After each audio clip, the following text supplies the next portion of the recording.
लहरों से डर कर नौका पार नहीं होती। लहरों से डर कर नौका पार नहीं होती और कोशिश करने वालों की कभी हार नहीं होती। जय हिंद दोस्तों, कैसे हैं आप सब। उम्मीद करती हूँ आप सब अच्छे होंगे, स्वस्थ होंगे, मस्त होंगे और अपने अपने जीवन में व्यस्त होंगे। तो आज हम बात करने वाले हैं मौलिक अधिकार के बारे में, यानी कि मौलिक अधिकार की परिभाषा को जानेंगे और ये भी जानेंगे कि मौलिक अधिकार को कितने भागों में रखा गया है। तो आइए हम उसके बारे में चर्चा करते हैं। तो ये है मौलिक अधिकार। मौलिक अधिकार के ये 6 भाग होते हैं। मौलिक अधिकार के पहले तो 7 था, लेकिन एक हटा दिया गया है। जो संपत्ति का अधिकार है उसे हटा दिया गया है। अब इस समय प्रेजेंट टाइम पे 6 ही अधिकार हैं।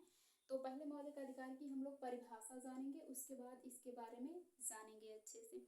तो मौलिक अधिकार की परिभाषा ये होती है, जो किसी व्यक्ति के व्यक्तित्व के, यानी कि जो किसी व्यक्ति के व्यक्तित्व के विकास के लिए अनिवार्य होता है, उसी को मौलिक अधिकार कहा जाता है।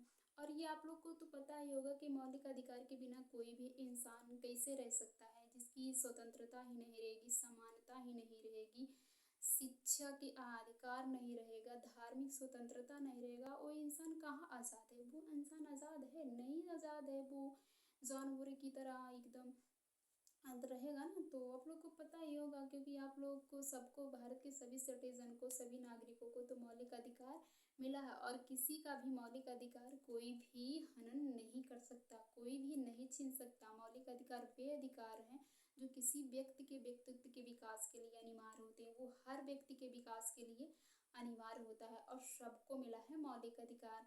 आप लोग मौलिक अधिकार को जानेंगे, ये नहीं है कि जो पढ़ते लिखते हैं उन्हीं के लिए, ये जो नहीं पढ़ते लिखते हैं उनके लिए भी है। आप लोग भी जानिए कि मौलिक अधिकार होता क्या है और हमारा अधिकार क्या है, हमें क्या चाहिए, क्या नहीं चाहिए, हम कैसे इस समाज में हकदार हैं, किस चीज़ के लिए हैं। तो उसके बारे में हम आज आप लोग के बीच में चर्चा करेंगे।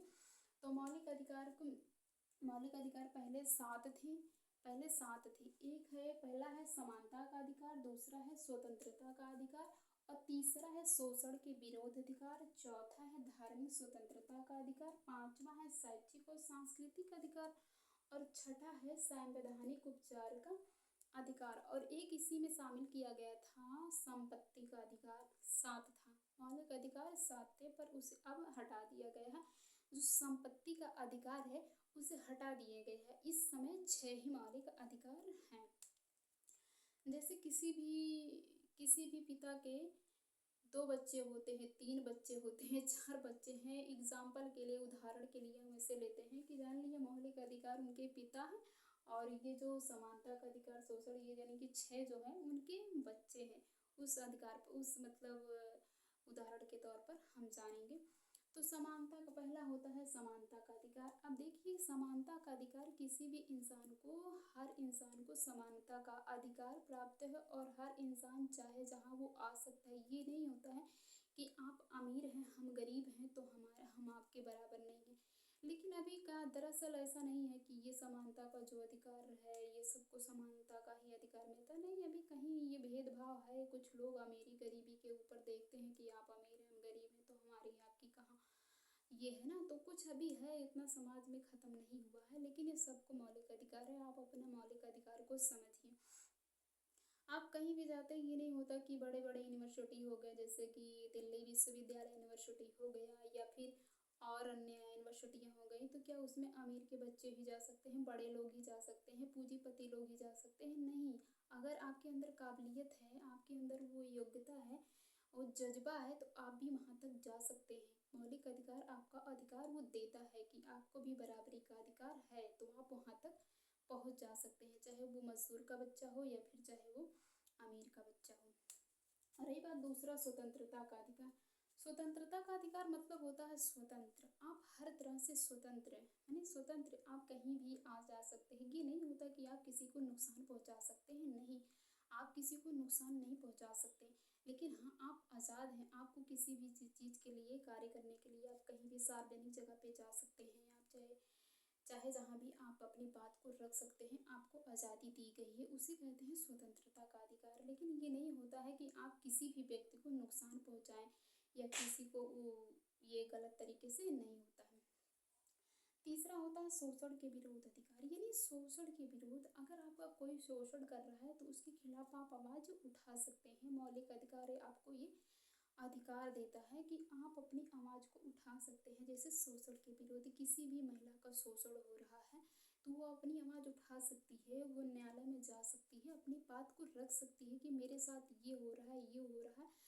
तो न्यायालय उसकी ज़रूर कार्रवाई करेगा, ज़रूर नहीं उसे करेगा, उसकी सुनी जाएगी। तो शोषण के विरोध अधिकार, जैसे कि 14 साल के कम उम्र के बच्चों को से काम नहीं करवाना चाहिए, लेकिन खास करके बहुत सारे लोग वहीं करवाते हैं, करते हैं, लेकिन वो चुपके से करते हैं, चोरी से करते हैं। लेकिन अभी वो कानून के में आ जाए तो फिर वो भी गलत तरीके से फंस सकते हैं।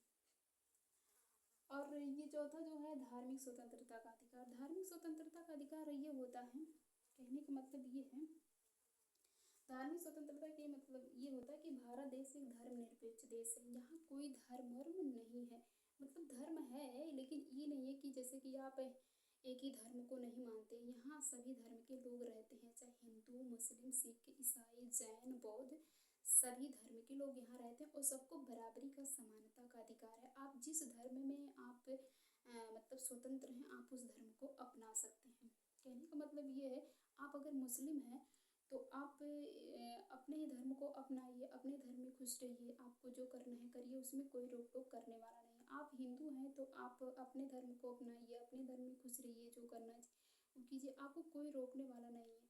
तो भारत एक धर्मनिरपेक्ष देश है, यानी कि धार्मिक स्वतंत्रता का अधिकार, यानी कि आप किसी भी धर्म को अपना सकते हैं, आपको आज़ादी है, यानी कि ये। और शैक्षिक और सांस्कृतिक अधिकार, यानी कि सबको शिक्षा का अधिकार है। ऐसा नहीं है कि आपको शिक्षा नहीं मिलेगा, आपको शिक्षा सभी के लिए अनिवार्य है। तो शिक्षा का अधिकार हर व्यक्ति को मिलना चाहिए, चाहे वो अमीर हो या गरीब हो, पुरुष हो या महिला हो, सबको शिक्षा का अधिकार है, उसका अधिकार है, उसे मिलेगा ही। अगर कोई इंसान करना ही नहीं चाह रहा, पढ़ना ही नहीं चाह रहा, तो उसे कहाँ मिलेगा कोई चीज़? यहाँ वैसे थोड़ा ना मिलेगा, हर चीज़ के लिए लड़ना पड़ता है, छीनना पड़ता है, तब मिलता है। वैसे आसानी से कोई चीज़ थोड़ा ना मिला है। तो आप अपने अधिकार के लिए कम से कम जागरूक तो रहिए कि हमारा अधिकार, हमें क्या चाहिए क्या नहीं चाहिए। जब आप अपना अधिकार ही नहीं जानेंगे तो कैसे किसी से लड़ेंगे, है कि नहीं? जब आपको अपना अधिकार पता रहेगा तभी तो आप लड़ सकते हैं, अपना अधिकार मांग सकते हैं, अपना अधिकार छीन सकते हैं। और ऐसे समाज में तो क्रांति आएंगी, वैसे थोड़ी ना क्रांति आएंगी। जब आपको पता रहेगा तब आएंगे, आप पढ़ेंगे बढ़ेंगे तभी तो।